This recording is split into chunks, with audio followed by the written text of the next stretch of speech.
Good evening, everybody, and welcome to JLive. I'm Joey Barron, the Artistic Director of the Jewish Arts Collaborative, and it's great that we're all together tonight. JLive is our series of virtual cultural experiences that bring us together to explore and celebrate the diverse world of Jewish art, culture, and creative expression. We're bringing you bite-sized conversations with the best Boston area talent. Today, I'm really excited that we will get a taste of Guy Mendilow's amazing multimedia presentation of The Forgotten Kingdoms. Guy has spent the last 10 years on this labor of love, exploring stories and arranging songs from lost Ottoman communities. Along with being a wonderful musician, Guy's also an incredibly thoughtful person. So I think we're in for a really fascinating conversation.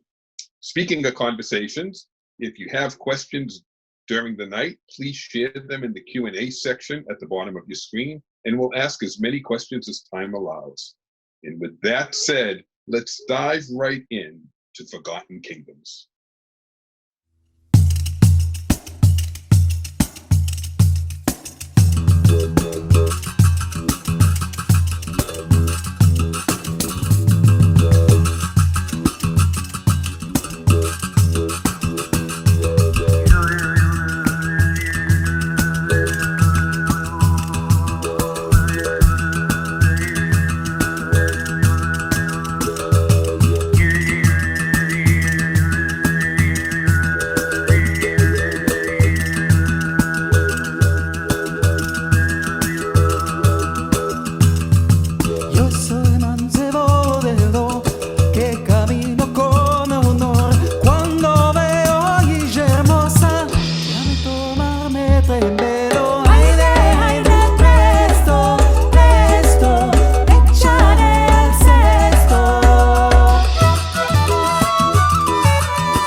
Welcome, Guy.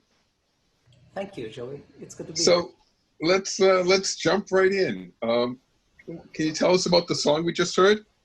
Sure. This is a song that's called Mancebo del Do, and it is a song that is from the 20th century, from places like Izmir, and it is about a young Francophile who thinks he is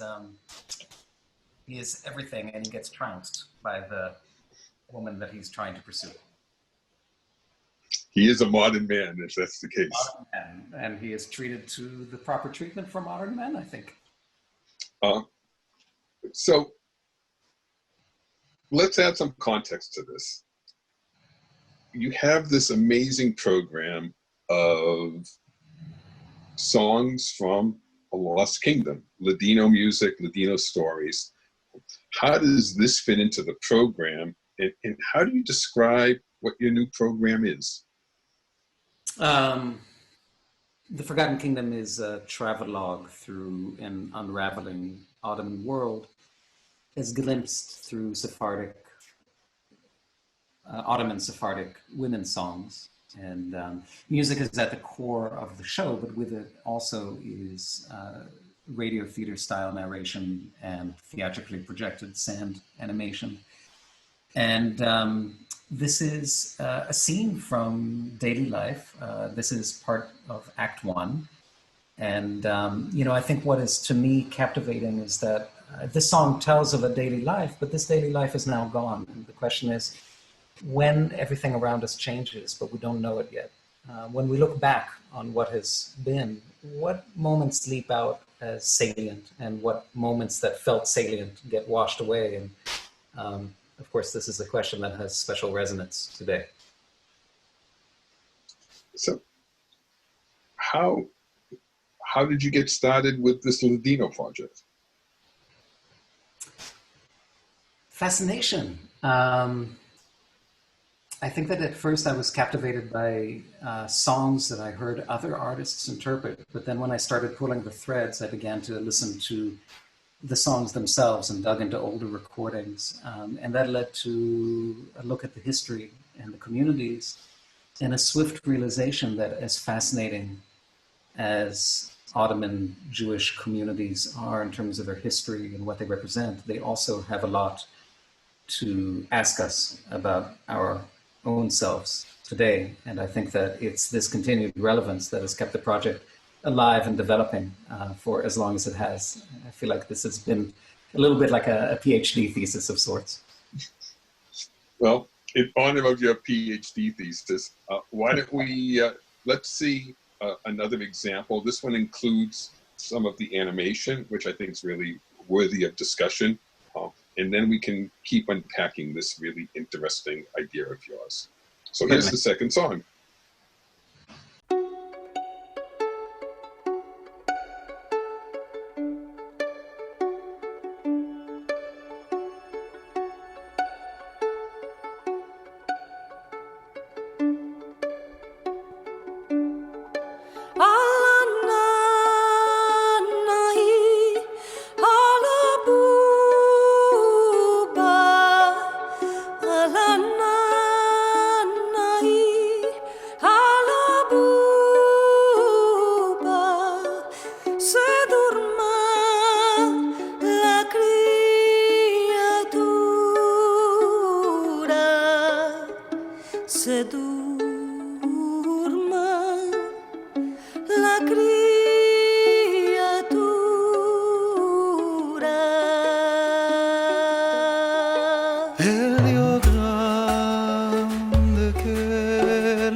lo van a juzgar.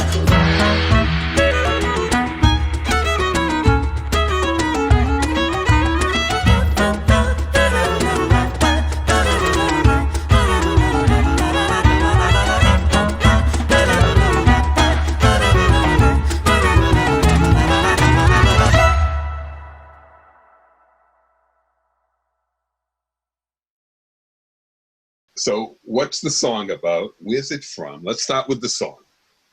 You know, I promised to answer your question, but I have to say that I would be remiss if I also didn't acknowledge first the entire team who makes things like this possible, because I don't get to do what I do alone. And so at least on the artistic end, you're listening to the voice of Sofia Tosello and the woodwinds of Andy Bergman, Chris Baum on the violin, Tara Krantisi on percussion, and on that recording also we have Keita Ogawa on percussion and Michael Rivard on bass. And this arrangement is one that was made for the show by a former violinist in the ensemble, Tomoko Omura. And the sound animation is by Xenia Simonova. This is actually a medley of songs that would have been sung in community like Sarajevo from the early 20th century. And what the song is about, that's a long question. There's a lot there. It's probably also worth saying that we've taken these songs well outside of their context deliberately in order to tell a story and to ask questions that have to do with that context, but also have to do with us. And so in the context of the show, this opens the second act, and it is a question about what it would mean to, how is it that we interpret events around us? And are we willing to read the writing on the wall, or do we continue to tell ourselves old stories that may land us in a place of false optimism, in a way to keep us in our place and prevent us from leaving a home, because that is a difficult thing to do. So the animation has a clear sense of departure to it. Is that inherent in the song, or is that your interpretation of the song? A little bit of both, but this is a story that was written for the show, and I wrote it together with Sharon Mendler,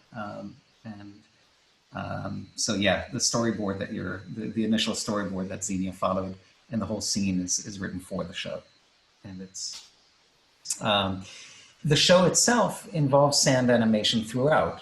And the sand animation is, it's theatrically projected so that it is always following the script and always following the score.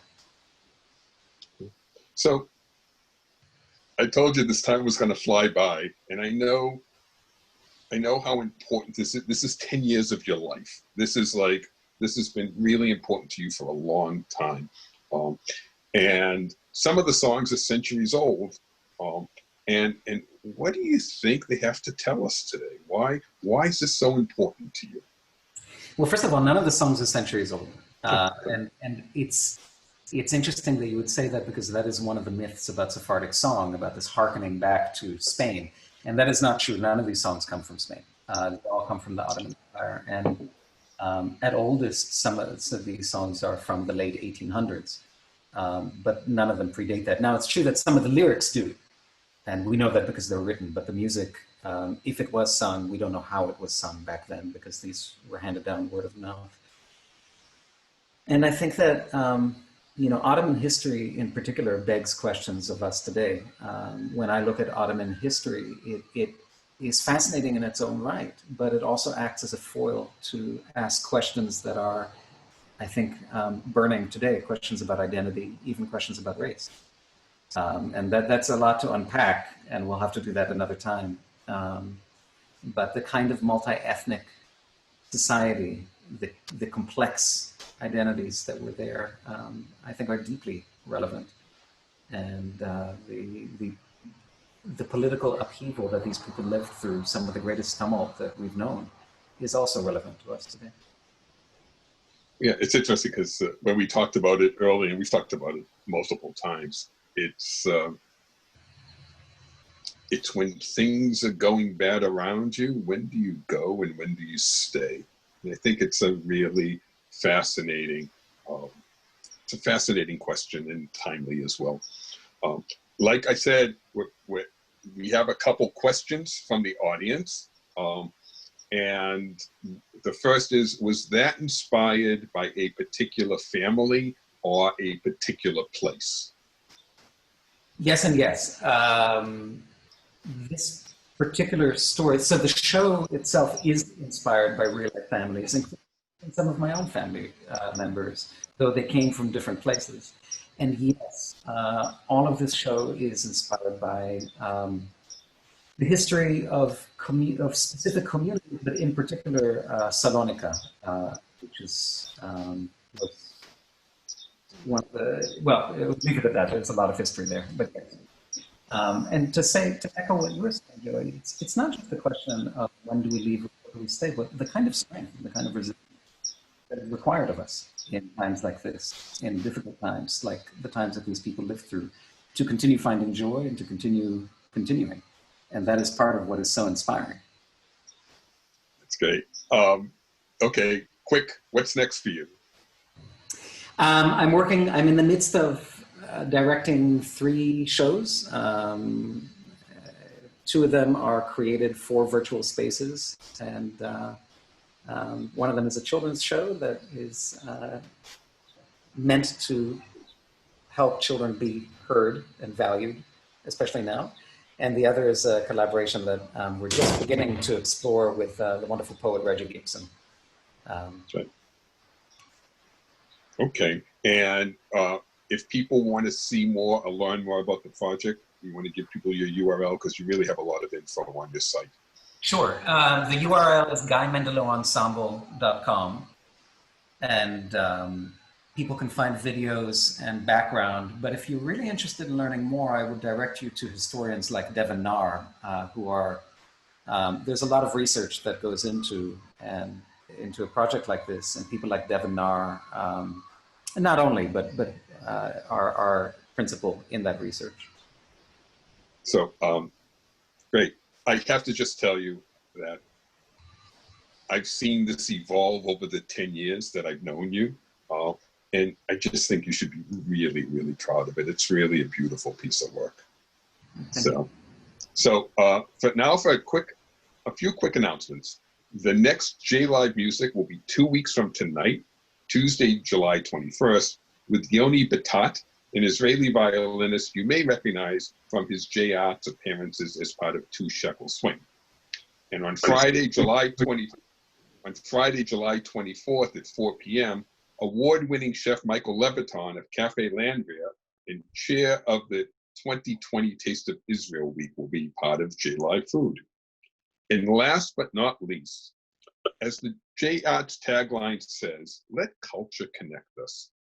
To make this possible, we rely on generous community support like yours. Please consider donating if you'd like what you're seeing with JLive. The donate link is in the chat. And I'm assuming, Tikel, would you please make sure it's in the chat? Thank you, Guy. Thank you all for being here tonight. Please follow J-Arts Boston on Instagram and Facebook. And have a great week. Stay well.